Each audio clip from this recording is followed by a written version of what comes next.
name is Quinten Boersma and I'm a recently graduated PhD student from Delft University of Technology, based in the Netherlands.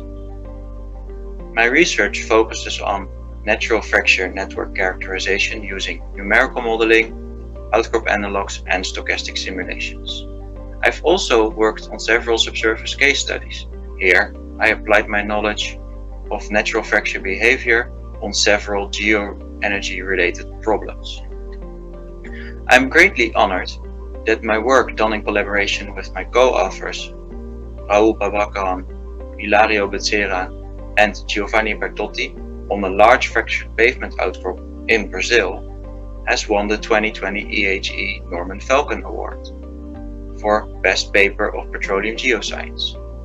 For that, I would like to thank, of course, my co-authors, the students and support staff who have collaborated on the project, and the Molengraaf Fund, and of course, finally, the EHE.